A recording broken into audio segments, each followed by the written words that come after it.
மீண்டும் யாகங்களை செய்தார். ஆனா நிம்மதியே இல்லை அவருக்கு. கடைசியில வியாசருடைய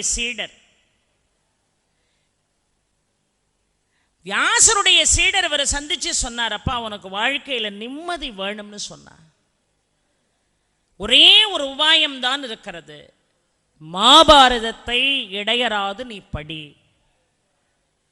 5ஆம் வேதம் என்று அழைக்கக்கூடிய மகாபாரதத்தினுடைய செய்திகளை எடுத்து நீ படிக்க ஆரம்பித்தால் இழந்த நிம்மதியை நீ மீண்டும் பெறுவாய் என்று வியாசருடைய சீடர் ஜனமேஜயருக்கு கொடுத்த வாக்கு. மகாபாரதம் படிச்சா நிம்மதி கிடைக்கும். இன்னொன்று, ராமநாமம் சொன்னா நிம்மதி வந்து சேர்.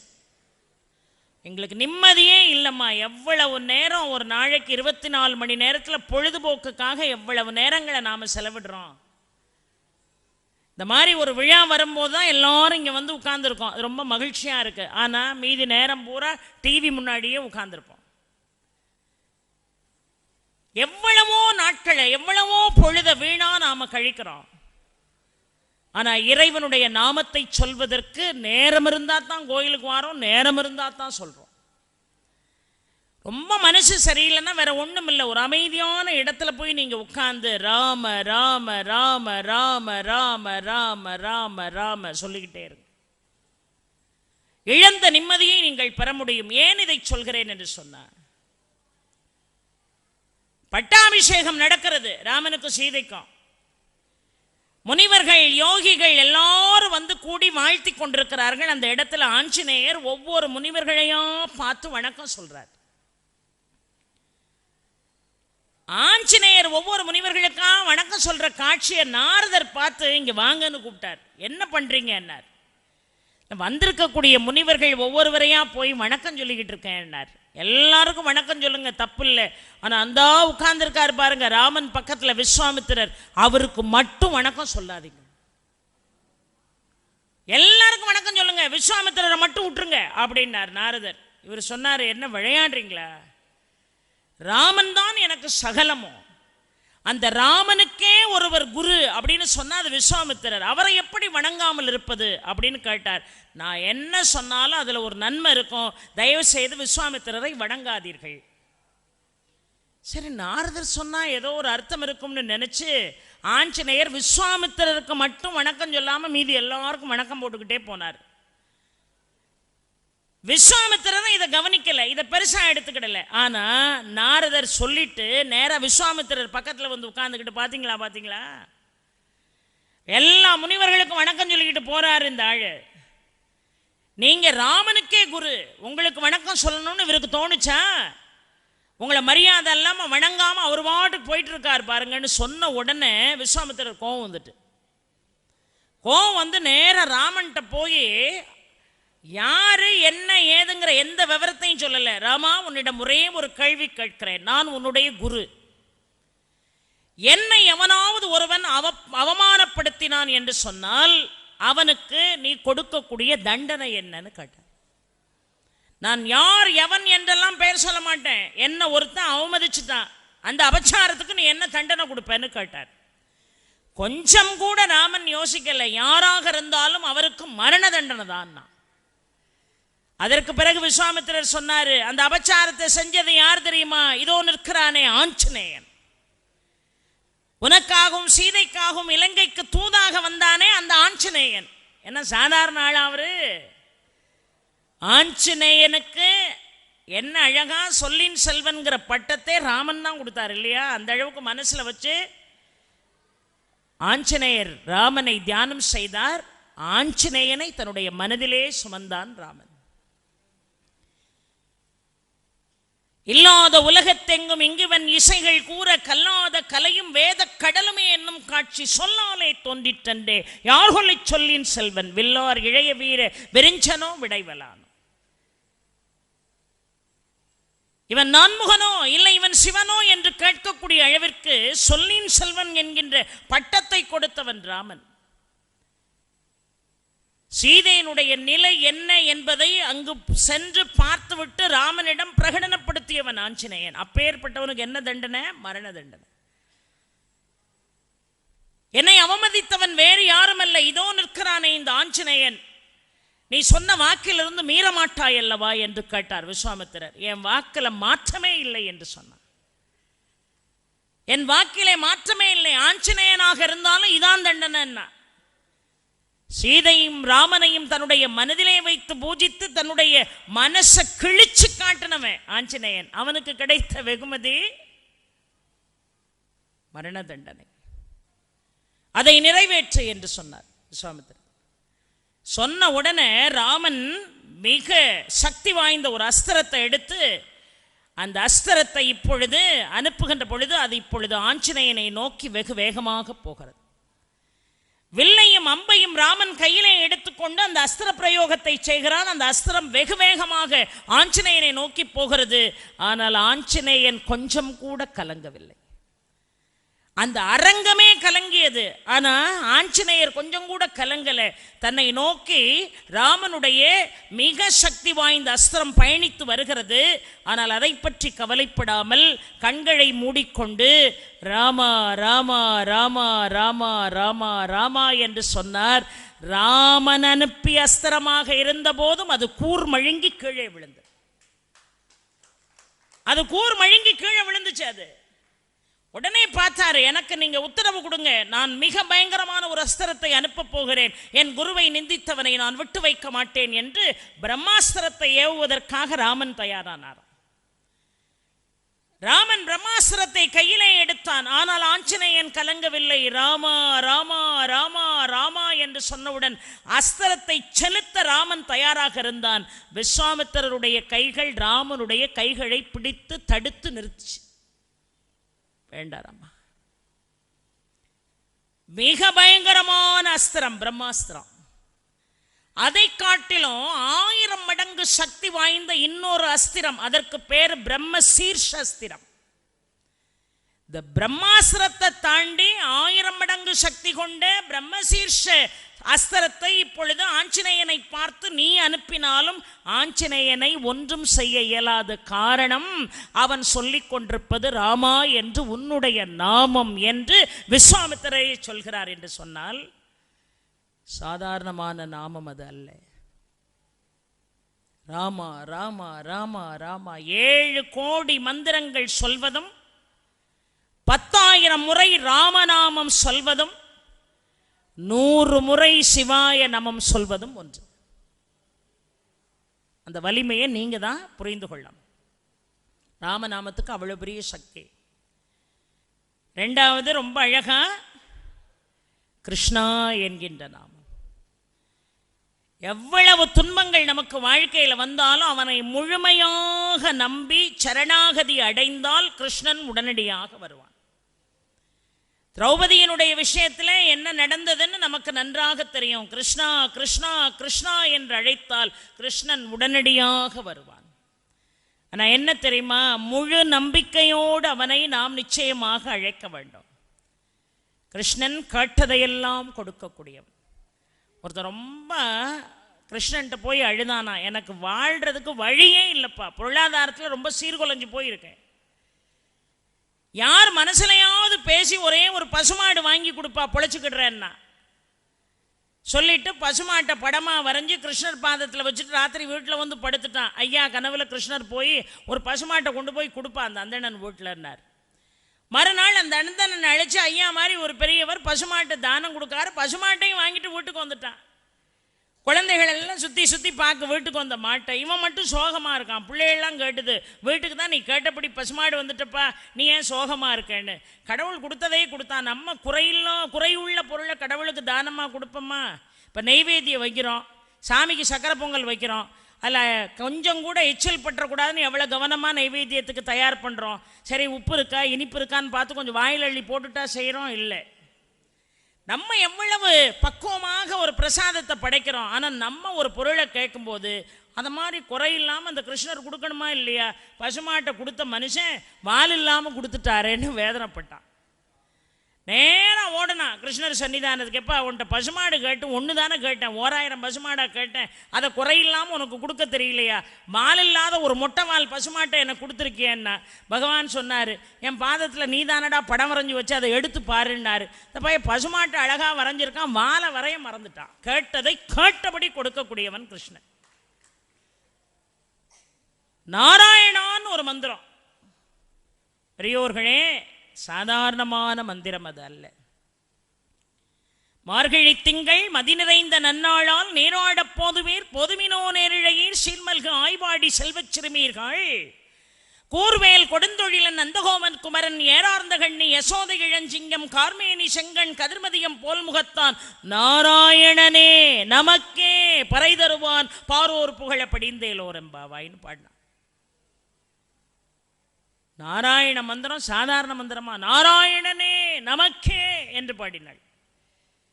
ஆண்டாள் நினைச்சிருந்தா நாராயணன் நமக்கு பாடியிருக்கலாம், ஒன்றும் தப்பு இல்லை. தமிழ்ல ஏகாரம் போட்டு பாடுறதுக்கு என்ன காரணம்? இறைவன் ஒருவனைத்தான் பெரியோர்களே ஏகாரத்தால் அழைக்க வேண்டும். முருகா, முருகனே, சிவனே, நாராயணனே ஏகாரத்தில் அழைக்கணும். இறைவனை மட்டும்தான், மனுஷாள் இல்லை. ஏகாரத்தை நீங்க தமிழ்ல உச்சரிக்கிறதே இறைவனுக்காகத்தான் உச்சரிக்கணும். நாராயணனே, அப்பா நீ இருக்கும் போது எனக்கு என்னப்பா கவலை? என் துன்பம், என் பிரச்சனை, என் சங்கடம் எல்லாத்தையும் உன் பாதத்தில் போட்டுட்டேனப்பா. நீ எனக்கு இருக்கும்போது நான் யாரை பத்திப்பா கவலைப்படணும்னு நாராயணனே, கிருஷ்ணனே, ராமனே, சிவனேன்னு சொன்னா பிரச்சனை இல்லை. ஆனால் நம்ம மனுஷாள்கிட்ட தான் போய் ஏகாரத்தை பயன்படுத்தும். +2 ரிசல்ட் வந்துட்டு என்ஜினியரிங் காலேஜில் என் மகனுக்கு ஒரு சீட் வேணும், உங்களையே நம்பியிருக்கேன், உங்களையே நம்பியிருக்கேன். ஏகாரத்தில் யாரை? சாதாரண அழிஞ்சு போகிற மனுஷனை. என் பொண்ணுக்கு கல்யாணம் வச்சுருக்கேன், ஒரு 2 லட்ச ரூபா மட்டும் எனக்கு குறையா இருக்குது, உங்களையே நம்பியிருக்கேன்மா. இந்த பயலை நம்பினது கடவுளை நம்பலாம்ல. இறைவனைத்தான் நிச்சயமாக ஏகாரத்தில் அழைக்கணும். நாராயணங்கிற மந்திரம் சாதாரண மந்திரமா பெரியோர்களே? எப்பேற்பட்ட மந்திரம் தெரியுமா அது? நாரதர் நேர புறப்பட்டு வைகுண்டத்துக்கு போறார். வைகுண்டத்துக்கு நாராயணா நாராயணான்னு இடையராது சொல்றவர் யாரு? நாரதர். நல்லா கவனிக்கணும். நாரதர் நேர போய் சொன்னார் பகவான்கிட்ட, அப்பா இந்த உலகத்திலே நீ 7 பாதாள லோகம், விண்ணுலோகம், மண்ணுலோகம் எதை நீ எடுத்துக்கிட்டாலும் சரி, உன் நாமத்தை இடையராது மறக்காம கண்டினியூஸா சொல்றது நான் ஒருத்தன் தான்டார் நாரதர். கொஞ்சம் அமைதியா இருங்களேன். பேசுறது எவ்வளவு சங்கடமான விஷயம் தெரியுமா? மேடையில் வந்து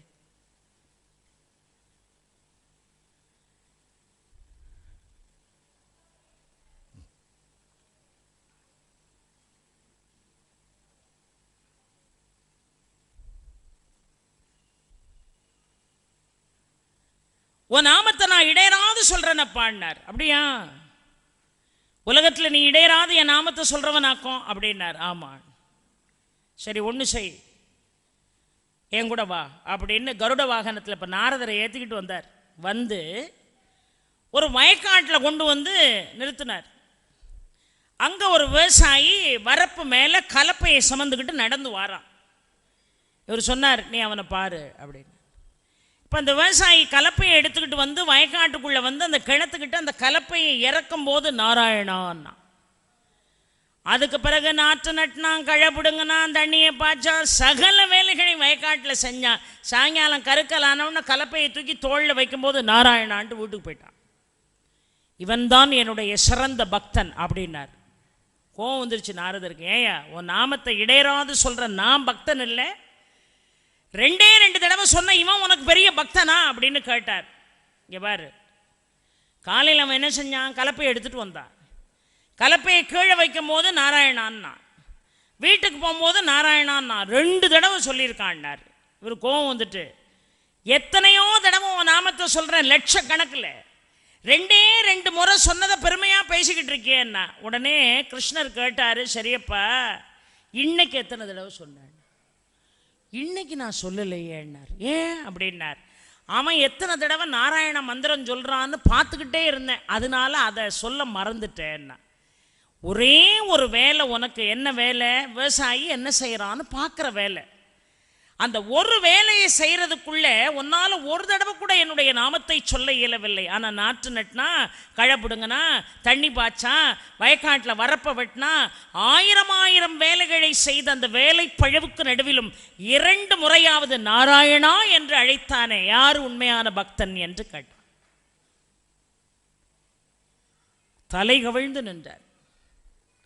இப்போ சொன்னார், இந்த நாராயணா நாராயணான்னு உன்னை நான் ஓயாமல் சொல்லிக்கிட்டே இருக்கேனப்பா, அதுக்கு என்ன அப்படி பெரிய மகத்துவம் அப்படின்னார். இந்த நாராயண மந்திரத்தினுடைய மகத்துவம் உனக்கு தெரியணும், அவ்வளவுதானே. நேராக பூலோகத்துக்கு போ. அங்கே இன்ன இடத்துல இத்தனை ஆண்டு காலம் மிக அருமையாக வேரூன்றி இருக்கக்கூடிய ஒரு அரச மரம் இருக்கு. அந்த அரச மரத்தில் ஒரு இலை இருக்கும். 1000 இலைகள் அந்த மரத்தில் இருந்தாலும் ஒரே ஒரு இலை உன் கண்ணுக்கு கூர்மையா தெரியும். அந்த இலையின் மீது ஒரு புழு இருக்கும். அந்த புழு காதுல போய் நாராயணான்னு சொல்லு, நாராயண நாமத்தினுடைய மகிமை என்னன்னு உனக்கு தெரியும் அப்படின்னார். இவர் நேரம் அதை மாதிரி புறப்பட்டு வந்து இலை மேல இருக்கிற புழு காதுல போய் நாராயணான்னு சொன்ன அடுத்த நிமிஷம் புழு செத்து போச்சு. அடடடடா, ஒரு உயிரை கொண்ட பாவம்ல நம்மளை வந்து சேர்ந்துட்டுன்னு வந்த வேகத்தை விட படுவேகமா வைகுண்டம் வந்தார். என்னையா உன் நாமத்தை சொன்னா அற்புதம் நடக்கும்னு பார்த்தா புழு செத்து போச்சு உன் நாமத்தை கேட்ட உடனே. சரி, ஏன் கவலைப்படுற, அவசரப்படாத, பழையபடி ஒரு தடவை பூலோகத்துக்கு போ. இதை மாதிரி ஒரு மாட்டுக்குடியில் இருக்கும். அந்த மாட்டுக்குடியில் புதுசாக ஒரு கண்ணுக்குட்டி இப்போ தான் ஈன்னு இருக்கு. ஒரு பசுங்கன்று இப்பந்தான் புதுசா பிறந்திருக்கு. அந்த கன்று காதுல போய் நாராயணான்னு சொல்லு, என் மகத்துவம் தெரியும்னார். நேரம் ஓடி வந்து அந்த கன்று காதுல நாராயணான்னார். கன்று அடுத்த நிமிஷம் கீழே சுருண்டு விழுந்து செத்து போச்சு. என்னையா அந்த ஆள் இப்படி அக்கிரமம் பண்றாரு, பாவத்துக்கு மேல பாவம் சம்பாதிக்கணும் பழையபடி ஓடி வந்தார். என்னையா நீ பண்ற வேலை? உன் நாமத்தை சொன்னா நல்லது நடக்கும்னு பார்த்தா முதல்ல புளி செத்து பாவம் வந்துச்சு, இப்போ பசுமாட்டு செத்து போச்சு கண்ணுக்குட்டி அப்படின்னு. ஒன்று கவலைப்படாதையா, கவலைப்படாத, நேராக நீ போ. இப்படி ஒரு இடம் இருக்கு. அந்த இடத்துல நிறமாச கர்ப்பிணியாக ஒரு பெண் இருக்கா. அவளுக்கு இன்னும் ஒரு நாழிகையில் குழந்தை பிறந்துடும். அந்த குழந்தை பிறந்திருப்பான் பாரு, அவன் ஒரு ஆண் குழந்தையா பிறப்பான். அந்த ஆண் குழந்தை காதில் போய் நாராயணான்னு சொல்லு, என் மகத்துவம் தெரியும்னார். அதே மாதிரி தேடி பிடிச்சி வந்து பிறந்த குழந்தை காதில் போய் நாராயணான்னு நான் பிள்ளை சுருண்டு விழுந்து செத்து போச்சு. புளி செத்து பாவம், பசு கண்ணுக்குட்டி செத்து பாவம், இப்போ ஒரு பாலகனையும் சாகடிச்சுட்ட இந்த நாமொன்னு கோபத்தோட வைகுண்டம் வந்தார். என்னப்பா நான் என்ன தப்பு பண்ணேன், என்ன ஏன் இப்படி தண்டிக்கிற? எனக்கு பிரம்மகத்தி தோஷம் பிடிக்கணுமா அந்த வேலை பார்க்குற நீ? புளி செத்து போச்சு, கண்ணுக்குட்டி செத்து போச்சு, பிறந்த பச்சிழம் பாலகன் செத்து போனான், தாய் கிடந்து தவிக்கிறா குழந்தை இழந்துட்டு. இப்பவும் நாராயண நாம ரொம்ப பெருமையா நீ பேசிக்கிட்டு இருக்க, நீ தான் உன் பெருமையை பேசணும்னார் நாரதர். கோபமா பேசிட்டு பார்க்குறாரு. வைகுண்டத்தில் பகவான் காலடியில் ஒரு முனிபுங்கன் இருக்கு. ஆமாம், நான் போகும்போது நீங்களும் லட்சுமியும் தானே இருந்தீங்க, வைகுண்டத்தில் உங்களையும் லக்ஷ்மியும் தானே பார்த்தேன். இப்போ உங்கள் காலடியில் புதுசாக ஒரு முனிவர் உட்கார்ந்துருக்காரு. உங்கள் பரமபதத்தை அடையிறது அவ்வளவு கஷ்டமாச்சே. உங்கள் பாத கமலங்களை சேவிச்சுக்கிட்டு ஒரு முனிபுங்கன் உட்கார்ந்துருக்கானே, அவன் யாருன்னு நாரதர் கேட்டார். அவர் சொன்னார், நாராயணான்னு சொன்ன உடனே புழு செத்துச்சா, புழு தான் கண்ணுக்குட்டியாக பிறந்துச்சு. அப்புறம் நாராயணா நாமம் சொல்லி கண்ணுக்குட்டி செத்துச்சா, கண்ணுக்குட்டி தான் பாலகனாக பிறந்தான். அப்புறம் பாலகங்காதில் போய் நாராயணான்னு சொன்னியா, அவன் பிறவியை தொலைச்சிட்டு என்னை 24 மணி நேரம் சேவிக்கக்கூடிய முனிவனாக என்னுடைய பாதக்கமலங்களிலே விற்றிருக்கிறான் என்று பகவான் சொன்னாரா. நாராயணா நாமம் அவ்வளவு அருமையான ஒரு நாமம். எவ்வளவு துன்பம், எஸ்பெஷலி நான் வாழ்க்கையில் அனுபவிச்ச ஒன்று சொல்கிறேன். யாராவது ஹாஸ்பிட்டலைஸ்ட் ஆகிருந்தா, உடல்நிலை சரியில்லை, இடையராது நாராயணா நாராயணா நாராயணா நாராயணான்னு சொல்லிக்கிட்டே இருங்க.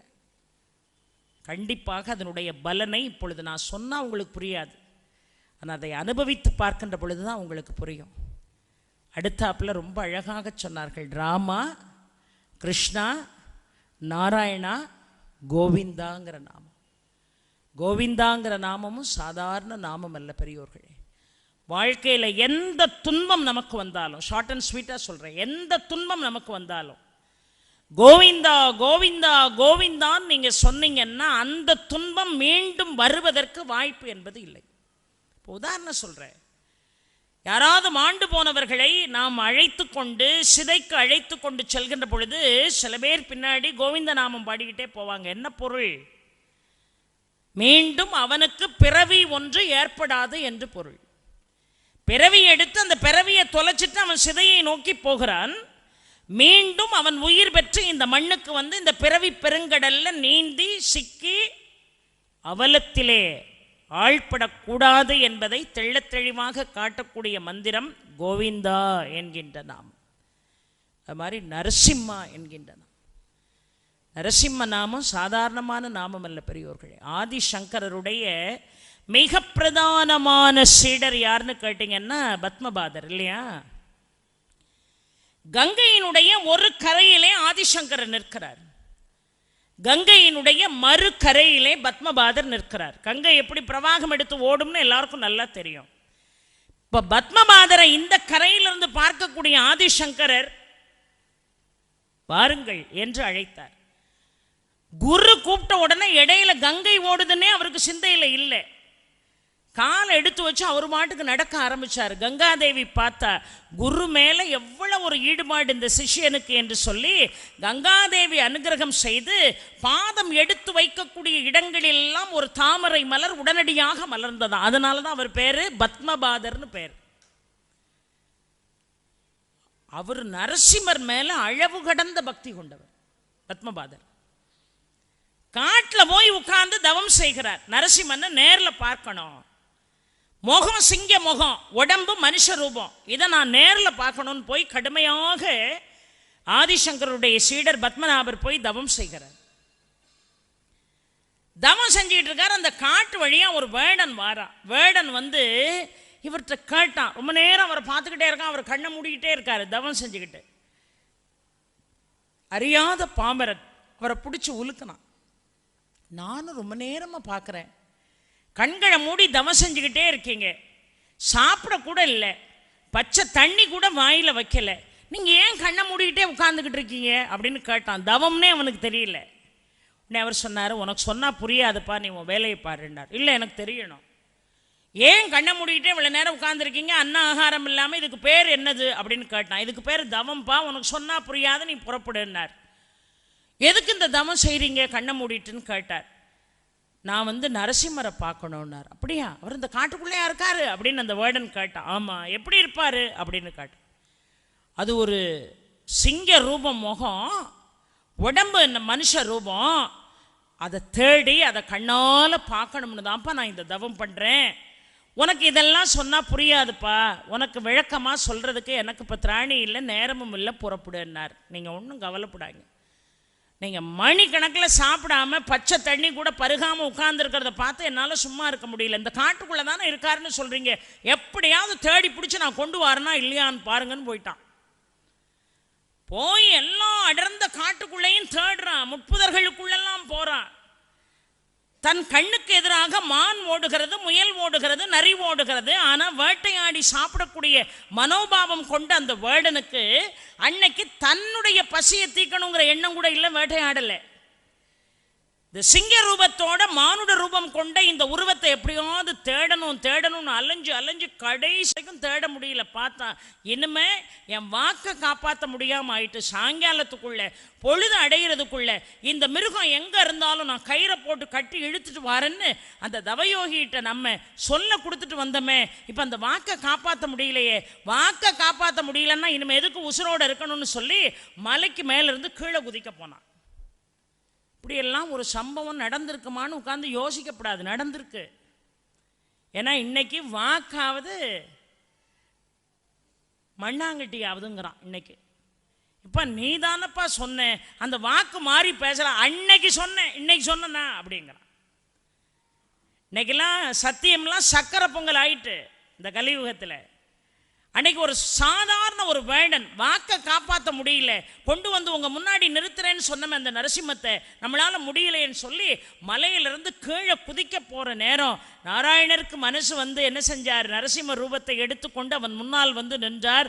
முகம் இப்போ சிங்க ரூபம், உடம்பு மானுட ரூபம். என்னத்தானே தேடுனேன், ராமையா ஒன்னத்தாயா தேடுனேன், இருவாருன்னு சொல்லி கையில் இருக்கிற கயிறுகளை வச்சு உடம்பு பூரா கட்டி கரகரன் இழுத்துக்கிட்டு வந்தான் வேடன். யோசித்து பாருங்கள், இறைவனை, உலகத்தையே காக்கக்கூடிய தெய்வத்தை கரகரன் இழுத்துட்டு வந்தான். நரசிம்ம அவதாரம் மற்ற அவதாரத்தை விட மிக சக்தி வாய்ந்தது என்பதற்கு ஒரே ஒரு உதாரணம். அதுக்கு ஒரு மந்திரம் இருக்கு சமஸ்கிருதத்தில், அதெல்லாம் இப்போ எனக்கு சொல்ல நேரம் இல்லை, சொல்றேன். அதனுடைய தமிழாக்கத்தை இந்த சொற்பொழிவுக்காக உங்களுக்கு சொல்றேன். பிரகலாதன் அழைத்த உடனே தூணை உடைச்சுக்கிட்டு வெளியே வந்தானா இல்லையா நரசிம்மன்? அதுக்கு என்ன காரணம்? அதுக்கு ஒரு மந்திரம் இருக்கு பெரியோர்களே. அதுல இறைவன் சொல்கிறானா, எல்லா நிலைகளையும் இந்த பக்தனை, இந்த மானுடனை காப்பாத்துறதுக்கு இறைவன் அவதாரம் எடுத்திருக்கான். கிருஷ்ண அவதாரம் தேவகியை தேர்வு செஞ்சான், ராம அவதாரம் தசரதனை தேர்வு செஞ்சான், ஆண்டாள் அவதாரம் பெரியாழ்வாரை தேர்வு செஞ்சார், சீதா அவதாரம் ஜனகனை தேர்வு செய்தாள். ஒவ்வொரு இறை அவதாரங்களும் இந்த மண்ணிலே அவதார புருஷர்களாக தோன்றி அதர்மங்களை அழித்து தர்மத்தை நிலைநாட்டுவதற்கு, மானுட ரூபம் பெற்ற இந்த மண்ணுக்கு வருவதற்கு ஒரு கர்ப்பத்தை தான் தேர்ந்தெடுத்திருக்கிறார்கள். ஆனால் கர்ப்பத்தை தேர்ந்தெடுக்காத அவதாரம் நரசிம்ம அவதாரம். ஏன்னா இறைவன் பிரகலாதன் அழைத்த உடனே இறைவன் நினைச்சான், அப்பா நீ என்னை கூப்பிடுறப்பா, என்னை நரசிம்மான்னு என்னை நீ கூப்பிடுறப்பா, மனமு வந்து என்னை நீ அழைக்கிறாயப்பா, இப்போ உன்னை காப்பாற்றணும், உன்னுடைய சந்ததிக்கே நான் புத்தி புகட்ட வேண்டும் என்று நினைத்து நான் வரணும்னு நினைச்சு நான் ஒரு அவதார புருஷனாக இந்த மண்ணிலே அவதாரம் செய்ய வேண்டும் என்று நினைத்தால் ஒரு தாயினுடைய கர்ப்பத்தை தேர்ந்தெடுக்கணும். அந்த தாயினுடைய கர்ப்பத்தில் நான் இருக்கணும்னா 10 மாதம் நீ காத்திருக்கணும் இல்லையா? 10 மாதம் கழிச்சு தானே தாய் வயிற்றை விட்டு குழந்தை வெளியே வரும். 10 மாதம் காத்திருக்கணும். ஆனால் என்னுடைய பக்தனுடைய துன்பம் 10 மாதங்கள் காத்திருக்க கூட நான் அனுமதிக்க மாட்டேன். 10 நொடிகளில் நான் அவனை காப்பாற்றணும். அதனால தாயினுடைய கர்ப்பத்தை தேர்ந்தெடுத்தால் உன் துன்பம் அகல, நீ 10 மாதங்கள் காத்திருக்க வேண்டும். ஆனால் நொடிப்பொழுதில் உன் துன்பத்தை நான் நீக்க வேண்டும் என்று சொன்னால் நான் கர்ப்பத்தை தேர்வு செய்யாமல் உடனடியாக வெளியே வர வேண்டும் என்று தூணை பிளந்து கொண்டு வெளியே வந்த அவதாரம் நரசிம்ம அவதாரம். பெரியோர்களே, நரசிம்மா என்று அழைத்தவுடன் வருவான். நரசிம்மா என்று அழைத்தவுடன் என்ன செய்வான்? வருவான். இப்போ அப்பேற்பட்ட நரசிம்மனை கயிறை போட்டு கட்டி கர கர கர கரன்னு இழுத்துட்டு வந்து இவர் முன்னாடி நிறுத்தி நீங்கள் கேட்டீங்கல்ல, அந்த சிங்க ரூப ஆழ பிடிச்சிட்டு வந்துட்டேன், இந்த நிற்கிறாரு பாருங்க அப்படின்னா வேடன் கண்ணுக்கு தெரிந்த நரசிம்மர் பத்மபாதர் கண்ணுக்கு தெரியல பெரியோர்களே. அவர் உடனே என்னப்பா விளையாடுறியா, நரசிம்மரை நீ போய் இழுத்துட்டு வந்தியா? காலாகாலமாக அவரை பார்க்க வேண்டும் என்று தவம் செய்யக்கூடிய என்னாலேயே அவரை பார்க்க முடியாமல் நான் தவித்து கொண்டிருக்கிறேன். சாதாரண வேடன் அவரை கட்டி இழுத்து கொண்டு வந்திருக்கிறேன் என்று என்னிடம் கதை சொல்லி கொண்டிருக்கிறாயா? வெறும் கயிறு மட்டும்தான் என் கண்ணுக்கு தெரியுது, எங்க இருக்காரு நரசிம்மர்னு கேட்டார். கயிறு தெரிஞ்சது கண்ணுக்கு, நரசிம்மர் தெரியல. அந்த நிக்கிறாருன்னா இவன் கண்ணுக்கு தான் நரசிம்மர் தெரிகிறாரு, பத்மபாதர் தவயோகி கண்ணுக்கு நரசிம்மர் தெரியல. அப்பா நான் பொய் சொல்றேன்னு அவர் நினைக்கிறாருப்பா, ஒன்னு நான் இழுத்துட்டு வந்தேன்ல, ஏன் இவர் கண்ணுக்கு தெரியலன்னு அந்த வேடன் அப்படியே ஒரு அறியாமையில கேட்ட உடனே தன்னுடைய நரசிம்ம ரூபத்தை, அந்த வேடன் வாயிலிருந்து வந்த வார்த்தை உண்மை என்பதை தெளிவுபடுத்துவதற்காக இறைவன் தன்னுடைய ரூபத்தை பத்மபாதருக்கு காட்டினார் என்று சொன்னால் பெரியோர்களே, சாதாரண நாமமா நாராயணாங்கிற நாமம்? ஆக ராமா, கிருஷ்ணா, நாராயணா, கோவிந்தா, நரசிம்மாங்கிற 5 நாமத்தை நீங்க சொன்னாலே விஷ்ணு சஹஸ்ர நாமம் முழுதும் சொன்னதனுடைய பலன். அதை போல முழுமையான பலன் ஒரே ஒரு முறை மனதை ஒருநிலைப்படுத்தி ஓம் நம சிவாயங்கிற மந்திரத்தை சொல்ற. அப்படி மனசுல பற்றற்ற நிலையை கொடுக்கக்கூடியவன் சிவன் மட்டும்தான். கேட்டதையெல்லாம் கொடுக்கக்கூடியவன், உச்சமிட தூதவும் பெருமான். எல்லாரும் நினைக்கிறாங்க சிவனை வழிபாடு செய்தா நமக்கு லௌகீகம் கிடைக்காது, மறுமை பலன்கள் தான் கிடைக்கும் அப்படின்னு. இல்லவே இல்லை. இம்மை மறுமை என்று திக்கி திணறக்கூடிய அளவுக்கு வரங்களை வாரி வாரி கொடுக்கக்கூடியவன் சிவன். ஆக இந்த நாமத்தை சொன்னால் என்னென்ன பலன்கள் உண்டோ அதே பலன் நமசிவாய நாமத்தை சொல்கின்ற பொழுது நமக்கு கிடைக்கிறது என்று சொன்னால், எந்த நாமத்தின் வாயிலாக இறைவனை தேடுகிறோம் என்பது முக்கியமல்ல பெரியோர்களே, எப்படி மனதை சிந்தையை தெளிவாக்கி கொண்டு தேடுகிறோம் என்பது மட்டும்தான் நமக்கு அத்தியாவசிய தேவை. சொல்றேன், எவ்வளவு அறங்கள் இந்த உலகத்தில் இருக்கு தெரியுமா? ஆண்டாள் தன்னுடைய பாசுரத்திலே பாடுவாள், வையத்து வாழ்வீர்கள் நாமும் நம் பாவைக்கு செய்யும் கிரிசைகள் கேளீரோ, பார்க்கடலுள் பையத்துயின்ற பரமனடி பாடி நெய்யுண்ணோம் பாலுண்ணோம் நாட்காலே நீராடி மையிட்டெழுதோம் மலரிட்டு நாம் முடியோம் செய்யாதன செய்யோம் தீக்குறளை சென்றோதோம் ஐயமும் பிச்சையும் ஆந்தனையும் கைகாட்டி ஒய்யுமாறெண்ணி உகந்தேலோரம்பாவாய். ஒரு பாசனம் இருக்கா இல்லையா? வையத்து வாழ்வீர்கள் நாமும் நம் பாவைக்கு செய்யும் கிரிசைகள் கேளீரோ. இந்த வையத்துல பிறந்து வாழ்றதுதான் இருக்கிறதுலே பேறு பெற்ற வாழ்க்கையாம் பெரியோர்களே. அதனாலதான் எல்லாம் முடிந்த பிறகு ராமன் ஆஞ்சநேயரை பார்த்து கேட்டான், அப்பா வைகுண்டத்துக்கு வரலையா, வேலையெல்லாம் தான் முடிஞ்சிட்டலன்னு கேட்டார். ஆஞ்சநேயர் சொன்னாரா, அங்க ராமநாமம் உண்டான்னு கேட்டார். அங்கெல்லாம் அதெல்லாம் கிடையாது, இங்கே தான் அதெல்லாம், அங்கே அதெல்லாம் ஒன்றும் கிடையாதுன்னாராம். அப்போ நான் வரலன்ட்டார். இடையராது ராமனுடைய நாமத்தை கேட்டுக்கொண்டே இருக்க வேண்டும், நான் வரமாட்டேன். அதனால தான் அவர் சிரஞ்சீவி ஆஞ்சநேயர். அங்கே ராமநாமம் இல்லை, இங்கே பூலோகத்தில் தான் ராமநாமம்னா நான் இங்கே தான் இருப்பேன்னார். ராமன் சொன்னாராம், எவ்வளவு நாள் தான்ப்பா நீ இந்த கதையே திரும்ப திரும்ப கேட்ப, வைகுண்டம் வந்து சேருன்னாராம். அதெல்லாம் வர முடியாதுன்னார். ஒரு செய்தி சொல்வார்கள் பாருங்கள், ஸ்ருங்கேரி மடபீடாதிபதி இருக்கிறாங்கல்ல, அவங்ககிட்ட அங்கே உள்ள சுத்துப்பட்டு கிராமத்தில் உள்ள விவசாய பெருமக்கள்லாம் ஒரு நாள் போய் உட்காந்து இந்த மாதிரி மாலை நேரத்தில் ஐயா பேசும்போது எல்லாரும் கேட்பார்கள். அப்போ இந்த விவசாயிகள்லாம் சொன்னாங்க, எங்கள் வாழ்க்கை தரம்லாம் ஒன்றும் மாறலை, இப்படியே தான் இருக்குது, அதை பற்றி கவலை இல்லை. ஆனால் நாளும் பொழுதும் ஏதோ ஒரு கவலை மனசை வந்து தச்சுக்கிட்டே இருக்கு. அவன் சொன்னாங்களாம், உங்களில் யாருக்கு ராமாயணம் வாசிக்க தெரியும்னு கேட்டோன்னா ஒருத்தர் கை தூக்கினார். எனக்கு தெரியும், ஒழுங்காக நல்லா வாசிப்பேன். அப்படியா? 48 நாட்கள் 48 நாள் தேர்வு செஞ்சு தினமும் சாயங்காலம் 7 மணிக்கு எல்லாரும் இப்படி கூடி ஒரு தீபம் ஏற்றி ஒரு மனை போட்டு அதில் கொஞ்சம் போல தண்ணி வச்சு தீபம் ஏற்றி உங்களால் ஏண்ட நைவேத்தியம் 2 கொய்யாப்பழம் இருக்கிறதுலே அதான் எளிமையான விலை, அதை வச்சு சாமி கும்பிடுங்க. தினமும் ராமாயணம் நீங்கள் சொல்லணும், எல்லாரும் கேட்கணும், கடைசியாக மங்களாசனம் பாடணும். 48 நாட்கள் உங்கள் துன்பமெல்லாம் நீங்கிரும்னாராம். அதே மாதிரி எல்லாரும் வந்து சாயங்காலந்தோறும் வயக்காட்டுக்கெலாம் போயிட்டு வந்து உட்காந்து ஒரு மனை போட்டு அது மேலே ஒரு தீபம் வச்சு பக்கத்தில் ஒரு கலசத்தில் தண்ணி வச்சு கொஞ்சம் மலர்கள் போட்டு 2 கொய்யாப்பழம் ஒரு தட்டில் வச்சு ஒருத்தர் ராமாயணம் படிப்பார், மீதி எல்லாரும் கேட்பாங்க. இந்த மங்களாசனம் சொல்லும்போது எல்லாரும் கண்களை மூடி மனசுக்குள்ளே ராமா ராமா ராமா ராமான்னு தியானம் பண்ணிவிட்டு கண்ணை திறந்து பார்ப்பாங்க. இந்த தட்டில் உள்ள 2 கொய்யாப்பழம் காணாமல் போயிடும். எல்லாருக்கும் ஒருத்தருக்கு ஒருத்தர் சந்தேகம், இது இவர் எடுத்துருப்பாரோ, உபன்யாசம் பண்ணவரே நம்மளை கண்ணை மூடிட்டு கொய்யாப்பழத்தை எடுத்துட்டாரோன்னு 48 நாளும் ஒருத்தனுக்கு ஒருத்தன் போராட்டம். ஆனால் எவனாலையும் கேட்க முடியல. 48 நாள் முடிஞ்சது. ஸ்ருங்கேரி பீடத்திட்ட போனாங்க ஐயாட்ட, ஐயா நாங்கள் நீங்கள் சொன்ன மாதிரி ஒருத்தர் சொல்ல நாங்கள்லாம் கேட்டோம், மனசு இப்போ ரொம்ப நிம்மதியாக இருக்குது. ஆனால் அந்த நிம்மதிக்குள்ளேயும் ஒரே ஒரு விஷயம் கிடந்து ஊடுருவிட்டு எங்களை படாத பாடுபடுத்திக்கிட்டு இருக்கு. என்ன விஷயம்னார். தினமும் 2 கொய்யாப்பழம் வைப்போம். கடைசியாக மங்களாசனம் நடக்கும்போது கண்களை மூடி நாங்கள் தியானம் பண்ணும்போது இந்த கொய்யாப்பழம் காணாமல் போயிடுது. இந்த ஊரில் கலந்துக்கிட்டவனில் எவன் அந்த கொய்யாப்பழத்தை எடுத்தான்னு உங்கள் ஞான திருஷ்டியால் நீங்கள் சொல்லணும். அவர் சிரிச்சுக்கிட்டே சொன்னார், 48 நாட்களும் ஒழுங்காக ராமாயணம் சொல்லியிருக்கீங்கிறது இதிலிருந்து நல்லா தெரியுது. கொய்யாப்பழத்தை எடுத்த ஆள் வேறு யாரும் இல்லை, ஆஞ்சநேயர் தான் கொய்யாப்பழத்தை எடுத்தார். அதனால் ஒன்றும் கவலைப்படாதீங்க. சாதாரணமானவர் அல்ல ஆஞ்சநேயர், மிக பராக்கிரமசாலி பெரியோர்களே. மனோஜபம் மாருத துல்லிய வேகம் ஜிதேந்திரியம் புத்திமதாம் வரிஷ்டம் வாதாத்மஜ வானரயூத முக்கியம் ஸ்ரீ ராமதூதம் சிரசா நமாமி என்று சொன்னார்களே. ஒரு உதாரணம் சொல்கிறேன் பாருங்க.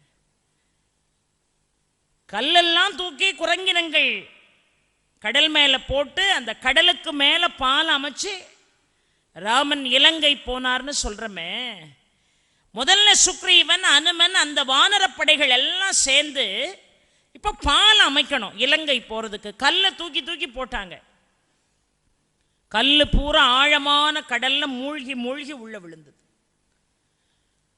பல மணி நேரம் கற்கள், மரங்கள் எல்லாத்தையும், கட்டைகள் எல்லாம் தூக்கி தூக்கி போட்டாங்க பாலம் அமைக்கிறதுக்கு. எல்லாம் தண்ணியோட தண்ணியா மூழ்கிட்டு. ஆஞ்சநேயர் எவ்வளவு பெரிய பராக்கிரமசாலி!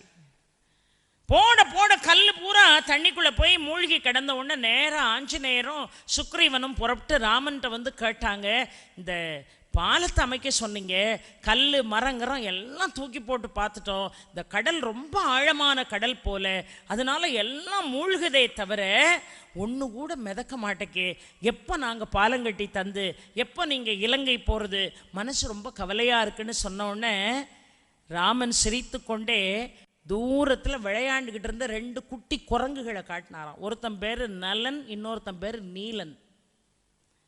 அந்த 2 குட்டி குரங்குகளையும் கையை காட்டி, அப்பா இனிமேல நீங்கள் கடலுக்குள்ளே தூக்கி போடுற கல்லோ கட்டையோ எதுவாக இருந்தாலும் இந்த குரங்குகளை கையை வச்சு தொட சொல்லிட்டு தூக்கி போடுங்க அப்படின்னார. அதே மாதிரி ராமன் பேச்சை மீறாமல் எல்லாரும் வந்து கல்லை எடுத்துகிட்டு வந்து இந்த 2 குட்டி குரங்குகள்கிட்ட நீட்ட, அந்த குரங்கு 2ம், சின்ன குட்டி குரங்குகள் 2ம் அந்த கல் மேலே கட்டை மேலே கை வச்சு கொடுத்த பிறகு தூக்கி போட்டாங்களாம். அப்படியே மிதஞ்சுதான், அப்படியே மிதந்து தான் பாலம் அப்புறம் தான் கட்ட முடிஞ்சுது. ஆஞ்சநேயர் போய் கேட்டாரா, என்னுடைய பராக்கிரமத்தால் சாதிக்க முடியாத விஷயத்தை, என்னுடைய வானரப்படைகளால் சாதிக்க முடியாத விஷயத்தை 2 குட்டி குரங்கினங்கள் எப்படி செஞ்சுது அப்படின்னு கேட்ட உடனே, அப்பா உனக்கு கதை தெரியுமா, ஒரு அத்தி மரத்திற்கு கீழே அமர்ந்து ஒரு மிகப்பெரிய துறவி கடுமையான தவம் செய்து கொண்டிருந்தார். இந்த நீலனும் நலனும் தான் அந்த மரத்து மேலே ஏறி அத்திப்பழங்களை பறித்து விளையாண்டு முனிவர் மேலே வீசிக்கிட்டே இருந்தது. தவத்துக்கு இடையூறாக இருக்கிறது என்று சாபம், யார் என் மேலே அத்திப்பழத்தை பறித்து வீசுறா, இந்தா அப்படி சாபம்னு கமண்டலத்திலேருந்து கையில் தண்ணியை ஊற்றி மேலே எரிய போகிற நேரம் பார்க்குறாரு. 2 சின்ன குட்டி குரங்கு அதுதான் பழத்தை பறித்து பறித்து இவர் தலையில் போட்டிருக்கு. அந்த குரங்கனுடைய அழகையும் அதனுடைய விளையாட்டையும் பார்த்த உடனே சபிக்கிறதுக்கு முனிவருக்கு மனசில்லை. ஆனாலும் கமண்டலத்தில் தண்ணி எடுத்து கையில் ஊற்றிட்டா சாபம் கொடுத்தே ஆகணும், சாபத்திலிருந்து முனிவர்கள் பின்வாங்க முடியாது. அதனால் அந்த முனிவர் இந்த நலனுக்கும் நீலனுக்கும் என்ன சாபம் போட்டாருன்னா, இனிமே நீ எந்த பொருளை தொட்டு கொடுத்து வீசினாலும் அது மிதக்கத்தான் செய்யுமே தவிர அது மூழ்காதுன்னு சாபம் கொடுத்தார். அதனால தான் அவன் கையை தொட்டு நான் இந்த கல்லை தூக்கி போடுன்னு சொன்னேன். தன்னுடைய பராக்கிரமத்தின் மீது அவ்வளவு நம்பிக்கை கொண்ட ஆஞ்சநேயர் தன்னை தாழ்த்தி கொண்டு போய் ராமன்கிட்ட கேட்டார். அவர் ஒரு காரியம் செய்தார் பாருங்க. கடுமையான தவம் செய்து கொண்டிருக்கிறார். அதன் வழியாக சிவனிடமிருந்து பாசுபாசுரத்தை பெற வேண்டும் என்பதற்காக தவம் செய்வதற்கு குதிரையின் மீது ஆரோகணித்து இப்போ அர்ஜுனன் புறப்பட்டு போறான். போறவன் சும்மா போகணுமா இல்லையா? தவம் செய்து கொண்டிருக்கக்கூடிய ஆஞ்சநேயர் முன்னாடி போய் உட்கார்ந்தார். அவர் தவத்தை முடிச்சுட்டு கண்ணை திறந்து பார்த்தாரு. கண்ணுக்கு முன்னாடி அர்ஜுனன் உட்கார்ந்துருக்கான். அப்பா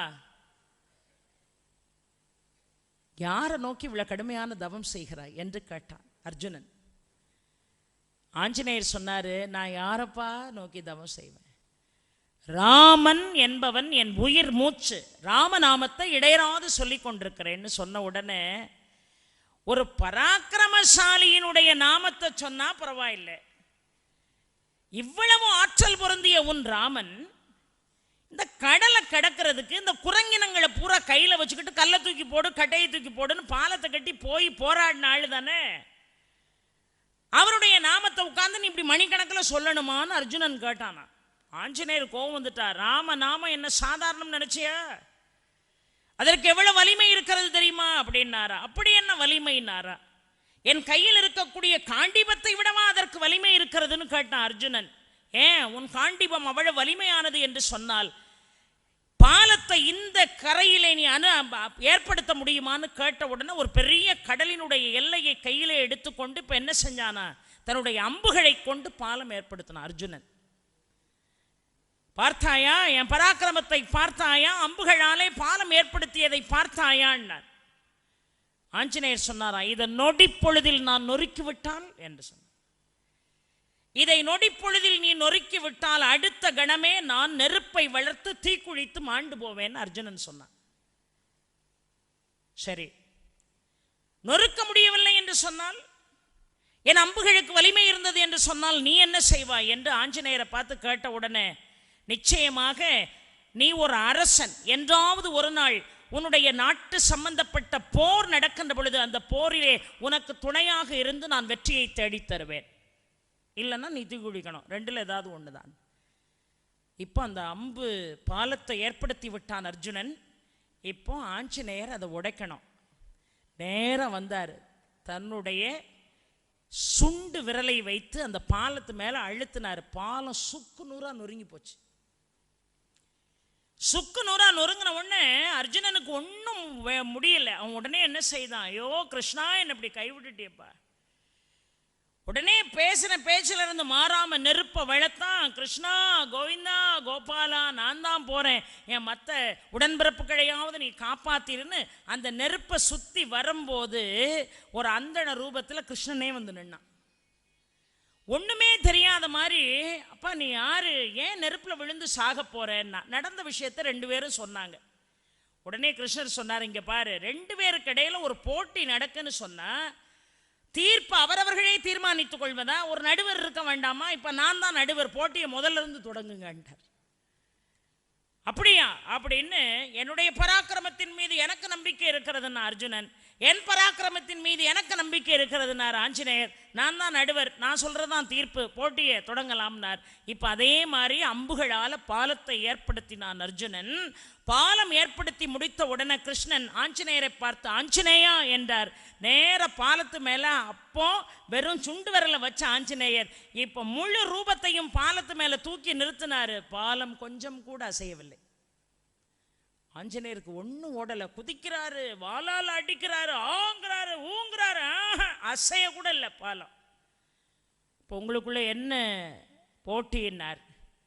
வெற்றி பெற்றால் அவர் தீக்குளிக்கணும், தோல்வி நான் அடைந்தால் அவருக்கு நான் துணையா இருக்கணும். சரி, நீ அவருக்கு துணையாகவே இருந்தார் கிருஷ்ணர். இப்போ தோல்வி உனக்கு தான் ஆஞ்சநேயா. அதனால அர்ஜுனனுக்கு போர்க்களம் என்று ஒன்றை சந்திக்கக்கூடிய வாய்ப்பு வருகின்ற பொழுது அவனுக்கு தேரிலே கொடியாக இருந்து நீ அவனுக்கு உதவி செய்யணும்னார். பின்னாடி நடக்க போறது முன்னாடியே தெரிந்தவன் இறைவன் அல்லவா, ஏன் எனக்கு இப்படி ஒரு அவலம் அப்படின்னு கேட்ட உடனே சொன்னாரு, அர்ஜுனா, முதல் சுற்றுல நீ தோற்று போனாய், ஆஞ்சநேயன் வெற்றி பெற்றான். என்ன காரணம் தெரியுமா? கையிலிருந்து நீ அம்புகளை அனுப்புகின்ற பொழுது என் பராக்கிரமம், என் பலன், என்னுடைய சக்தின்னு நினைச்சு அனுப்புன, அதனால தோத்த. அந்த நேரம் உனக்கு கிருஷ்ண நாம உனக்கு ஞாபகம் வரல. ஆனா உனக்கு மரணம் சம்பவிக்க போகிறது, அக்னியை சுத்தி வந்து அக்னிய வலம் வந்து தீக்குள்ள விழுந்து உயிரை விட போறோங்கிற 11th ஹவர்ல கிருஷ்ணான்னு. ஆனா பாலத்து மேல ஏறி நிக்கிறதுக்கு முன்னாடி சுண்டு வரல மட்டும் வச்சு அழுத்தினாரு ஆஞ்சநேயர். அந்த நேரம் ஆஞ்சநேயருக்கு வேற எந்த நினைவும் இல்லை, ராமான்னாரு. பாலம் கொஞ்சம் கூட அசையல. ஆனால் இரண்டாவது முறை போட்டியின் மீது முனைப்பு இருந்ததே தவிர வாழ்க்கையிலே ஆஞ்சநேயர் ஒரே முறைதான் ராமனுடைய நாமத்தை சொல்ல தவறிய இடம். ஓடி வந்து பாலத்து மேல ஏறும்போது தன்னுடைய பராக்கிரமம் நினைச்சிட்டு ஏறினாரு. ராமநாமத்தை சொல்லாத அந்த ஒரு கணம் ஆஞ்சநேயன் தோல்வியை தழுவினான்னு சொல்லிட்டு ஒரு அறத்தை சொல்வார். இந்த சொற்பொழிவை நான் தொடங்கிய போது வைஷ்ணவமும் சைவமும் ஒன்று, அறங்கள் தான் நமக்கு முக்கியம், எதை உள்வாங்குகிறோம் என்பதுதான் முக்கியம், எது எதில் இருக்குங்கிறது முக்கியம் இல்லை அப்படின்னு நான் சொன்னனோ, அது மாதிரி கிருஷ்ணன் ஒரு அழகான ஒரு செய்தியை சொல்கிறார் பாருங்கள். இந்த வைஷ்ணவத்துக்குள்ளே என்ன சண்டைன்னா, சில பேர் ராமனை மாதிரி வராதுமா, சில பேர் கிருஷ்ணனை மாதிரி வராதுமா. ராமனை மாதிரி வருமா ஐயா, ராமநாமத்தை மாதிரிம்மா. சில பேர் கிருஷ்ணான்னு ஒன்றா ஓடி வந்துடுவாம்மா. இந்த மாதிரி பேதமே வேண்டாம். ராமனும் ஒன்று தான், கிருஷ்ணனும் ஒன்று தான். நாமங்களுக்குள் பேதமை இல்லை என்கின்ற தெளிவு வந்தால் மட்டும்தான் நீங்கள் இறைவனை சுலபமாக அடைய முடியும். பெரியோர்களே, சுலபமாக அடைய முடியும். வெறும் சேனங்கட்டின குதிரையா நான் இப்படித்தான் போவேங்கிறது இல்லை. இந்த கலியுகத்தில் துன்பம் பல நிலைகளில் நம்மை தாக்குகிறது. ஏன், ஒரு மனைவின்னு ஒரே ஒரு அம்சம் தான் இருக்கு. அந்த மனைவிங்கிற அம்சம் குழந்தைகளையும் பெற்றுக் கொடுக்கிறாள், கணவனுக்கே அவள் மனைவியாக இருக்கிறாள், கணவனுக்கே தாயாக இருக்கிறாள், குழந்தைக்கும் தாயாக இருக்கிறாள், கணவனுக்கு நண்பனாக இருக்கிறாள், கணவனுக்கு உறவாக இருக்கிறாள். ஒரு ரூபம் எப்படி பல பரிணாமங்கள் எடுக்கிறதோ அதை போல இறைவன் ஒருவனாக இருக்கிறான். அவன் பல பரிணாமங்கள் எடுத்தாலும் அதுக்குள்ள நமக்கு பேதம் வேண்டாம். ஆல்மைட்டி இறைவன் ஒருவன் தான். அருட்பெரும் ஜோதி, அருட்பெரும் ஜோதி, தனிப்பெரும் கருணை, அருட்பெரும் ஜோதிங்கிற பரந்த ஞானம் இருந்தா மட்டும்தான் நம்முடைய மனசு சிந்தை தெளிவாகுங்குது நம்முடைய சமயம். ஆக கிருஷ்ணன் தான் பெருசவன், ராமன் தான் பெருசன், இனிமேலாவது சண்டை போடாத. ராமனும் கிருஷ்ணனும் ஒண்ணு. அதனாலதான் வாரியார் சுவாமிகள்கிட்ட போய் எல்லாரும் கேட்பாங்க, ஐயா எல்லா சிவன் ஆலயத்துக்குள்ளேயும் ஒரு பெருமாள் இருக்காரு, எங்கேயாவது பெருமாள் ஆலயத்துக்குள்ள சிவன் இருக்கானா? இல்லை அப்படின்னு கேட்ட உடனே ரொம்ப பாமரர்களுக்கும் போய் சேர்ற மாதிரி வாரியார் சுவாமிகள் ஒரே வரியில சொன்னாரு, அண்டாக்குள்ள குண்டா போகும், குண்டாக்குள்ள அண்டா போகுமான்னார். ஒரே வார்த்தை. ரெண்டு ஒன்று தாங்க. நான் முருகனாக பார்க்கிறேன், நீங்கள் விநாயகனாக பார்க்கிறீர்கள், நீங்கள் சிவனாக பார்க்கிறீர்கள், நீங்கள் நாராயணனாக பார்க்கிறீர்கள், நான் தேவி அம்சமாக பார்க்கிறேன். எல்லாம் ஒண்ணுதான். எத்துணையும் பேதமுறாத எவ்வுயிரும் தம்முயிர் போல் எண்ணி ஒத்து உரிமையுடையவர் யாவர் அவர் உள்ளம் தான் எம்பெருமான் சுத்த சித்துருவாய் நடம் புரியும் இடமென நான் தெளிந்தேன் என்று ராமலிங்க சுவாமிகள் பாடுகிறார் என்று சொன்னால் அந்த தெளிவு இந்த சிந்தனைக்கு முதல்ல வரணும். அதனாலதான் கோயிலுக்குள்ள சிவனை பார்த்த கையோட ஓடி போய் பெருமாளையும் பார்க்கிறோம். இல்லைன்னு யாராவது மறுக்க முடியுமா? அறம் முக்கியம், தர்மம் முக்கியம், செயல்பாடுகள் முக்கியம். செய்தி பலவாக இருக்கலாம், சிந்தை ஒன்றாக இருக்கணும். அவ்வளவு பராக்கிரமம் பொருந்திய ஆஞ்சநேயர் சாதாரணமானவர் அல்ல பெரியோர்களே, மிகுந்த பலசாலி. மனசுல உள்ள பயம் முழுசா உங்களுக்கு போகணும்னா ஆஞ்சநேய மந்திரத்தை இடையராது சொல்லணும். ஏன்னா பாரதமும் ராமகாதையும் இதிகாசங்கள் நமக்கு முழுக்க முழுக்க வடித்து கொடுத்தது என்னன்னு கேட்டீங்கன்னா அறங்கள். ஒண்ணுமில்லை. அதே மாதிரி சொன்ன வாக்குப்படி தேர்ல யார் கொடியா இருந்தா? ஆஞ்சநேயர் கொடியா இருந்தார். இப்ப நல்லா யோசிக்கணும். தேர் சாரதியாக இருந்தவன் கிருஷ்ணன். எதிர்த்த தேர் தட்டுல கர்ணன் இருக்கிறான். கர்ணனுக்கு தேர் சாரதியாக சல்லியன் இருக்கிறார். சல்லியன் எந்த அளவுக்கு கர்ணனை பாதிகளை நிறுத்திட்டு போனாங்கிற கதெல்லாம் நமக்கு தெரியும். அதுக்குள்ளெல்லாம் நம்ம போக வேண்டாம். இப்போ கர்ணன் நிற்கிறான், இந்த தேர்தட்டுல அர்ஜுனன் நிற்கிறான், ரெண்டு பேருக்கு இடையில போர் நடக்கிறது. இப்போ நல்ல கவனிங்க, அர்ஜுனன் ஒரு அம்பை பிரயோகம் செய்கிறான் கர்ணனுடைய தேரை பார்த்து, கர்ணனை பார்த்து. இந்த அம்பு போய் கர்ணனுடைய தேரை சென்று அடைந்த உடனே 30 அடி அப்படியே தூக்கி தூர வீசுது தேரை. 30 அடி தேர் பின்னாடி போய் விழுது. ஒரு உதாரணத்துக்கு சொல்றேன். அம்பு பிரயோகம் செய்த உடனே, மன்னிக்கணும், அம்பு பிரயோகம் செய்த உடனே அந்த அம்பு போய் கர்ணன் இருக்கக்கூடிய தேரிலே போய் அவனை தாக்க முற்படுகின்ற பொழுது அந்த தேரானது 100 பங்கு, அதாவது 100 அடி தூரம் அங்கிட்டு போய் விழுது தேர். பழையபடி நல்லா கவனிக்கணும். அவன் மறுபிரயோகம் செய்கிறான் கர்ணன். மறுபிரயோகம் செய்கின்ற பொழுது இப்பொழுது அர்ஜுனனை நோக்கி அந்த அம்பு வருகிறது. தேர் சாரதி யாரு? கிருஷ்ணன். அர்ஜுனை நோக்கி அந்த அம்பு வருகிறது. இப்போ கர்ணன் அம்பு விடுறான். அந்த அம்பு பிரயோகம் இப்பொழுது அர்ஜுனை நோக்கி கொஞ்சம் கொஞ்சமாக வேகமாக நகர்ந்து வருகிறது. இப்பொழுது கிருஷ்ணனோடு அர்ஜுனன் இருக்கக்கூடிய தேர் 30 அடி பின்னாடி போய் விழுது. 30 அடி பின்னாடி போய் விழுந்த உடனே கிருஷ்ணன் சபாஷ் சபாஷ் கர்ணா சபாஷ் சபாஷ்னா வந்ததும் ஆத்திரம் அர்ஜுனனுக்கு.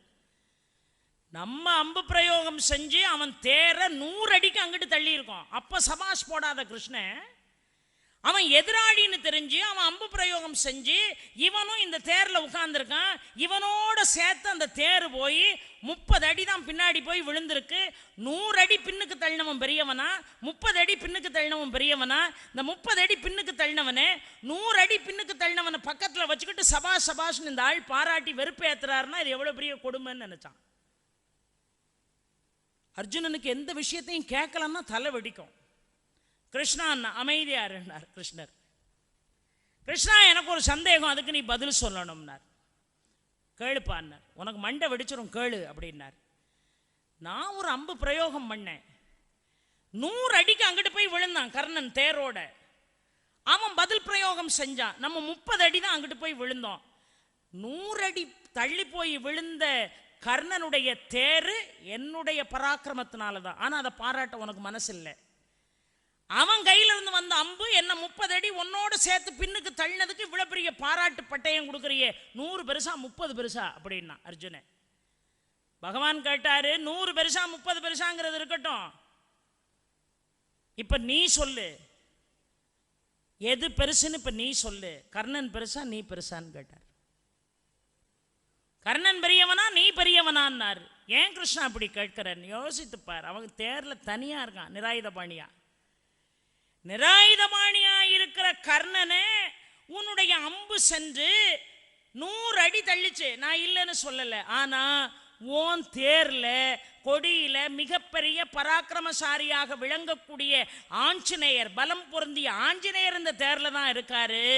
உன்னையும் இந்த உலகத்தையும் ஆட்டி படைக்கிற நானும் இந்த தேர்ல தான் இருக்கிறேன். நான் இருக்கிறேன், ஆஞ்சநேயர் இருக்கிறாரு. அப்படி இருந்தும் கர்ணனுடைய அம்பு இந்த தேரை 30 அடி தூக்கி வீசிருக்குன்னா யாரையா பெருசானவன் யோசித்து பாருன்னார். ஆனானப்பட்ட பராக்கிரமசாலி ஆஞ்சநேயனையும் உலகத்தையே கட்டி காக்கிற கிருஷ்ணனையுமே உன்னோடு சேர்த்து தூக்கி எறியக்கூடிய பலம் அவனுக்கு இருந்ததுன்னா 30 அடி தூரம் பெருசு இல்லை, பாரம் தான் பெருசா தூரம் பெருசான்னு நீ முடிவு பண்ணுன்னா. பாரம் பெருசா தூரம் பெருசான்னு நீ முடிவு பண்ணுப்பா. நீ தூரத்தை கணக்கு பார்க்குற, நான் பாரத்தை கணக்கு பார்க்குறேன். ஏன்னா அவன் தனி தேர்ல அனாதையாக கிடக்கிறான். இங்கே உனக்கு நான் கூட இருக்கிறேன், உனக்கு ஆஞ்சநேயர் கூட இருக்கிறாரு. பெரிய நீ தான் 100 அடி தூரம் தள்ளுனங்கிற, அவன் 30 அடி தள்ளினது 3000 அடி தள்ளினதுக்கு சமம்ட்டார் கிருஷ்ணர். ஒவ்வொருவருடைய ஆணவத்துக்கும் அப்பப்ப என்ன செய்வார், தலையில குட்டு வைப்பார் பகவான். அது மாதிரி போர் முடியுது. போர் முடியும் போது எல்லாம் கர்ணன் குற்றுயிரா கடந்தான், எல்லா செய்தியும் நமக்கு தெரியும். போர் முடிஞ்ச உடனே அர்ஜுனா கீழே இறங்கு, தேரை விட்டுனார். தேரை விட்டு கீழே இறங்கு அப்படின்னார். வழக்கமா போருக்கென்று சில தர்மங்கள் இருக்கிறது பெரியோர்களே.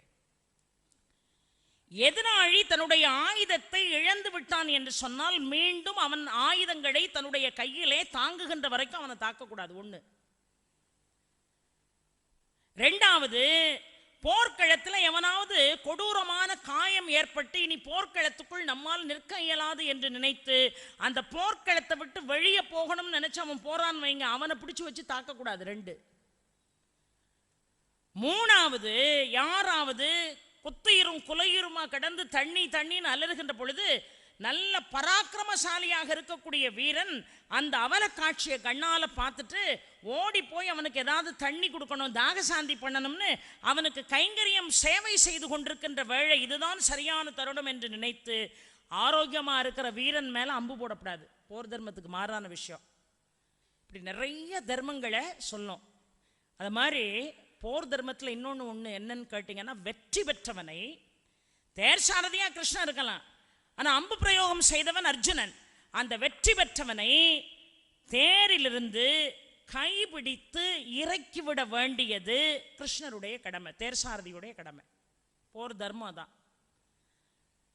இப்ப கைகளை பிடித்து இறக்கி விடணும். ஆனா கிருஷ்ணன் அப்படி செய்யல, தேரை விட்டு இறங்குன்னா. இவன் கேட்டான், கிருஷ்ணா போரினுடைய மரபு வெற்றி பெற்றவனை தேர் சாரதி ஆகிய நீ கைபிடித்து தானே இறக்கி விடணும். அந்த மரபை மீறி என்ன முதல்ல இறங்கு நீ சொல்றியே, இறங்க போறியா இல்லையான்னு கேட்டான் கிருஷ்ணன். இறங்கு, மரபெல்லாம் பிறகு பேசலாம்னா. பயந்துட்டான் அர்ஜுனன் கிருஷ்ணன் போட்ட சத்தத்துல. டபார்னு கீழே குதிச்சு இறங்குனான் பாருங்க. இவன் இறங்க கிருஷ்ணன் இறங்குனான். ஆஞ்சநேயருடைய கொடி ரூபத்திலிருந்து ஆஞ்சநேயர் தேரை விட்டு புறப்பட்டு போன அடுத்த கணம் தேர் எரிந்து போச்சு. இப்ப சொன்னாரு கிருஷ்ணன், என்னமோ ஓம் பராக்கிரமத்தாலையும் ஓம் காண்டிபத்தாலையும் தான் அந்த வெற்றின்னு நினைக்காதப்பா. அந்த ஆணவத்துக்கு முதல்ல முற்றுப்புள்ளி வை.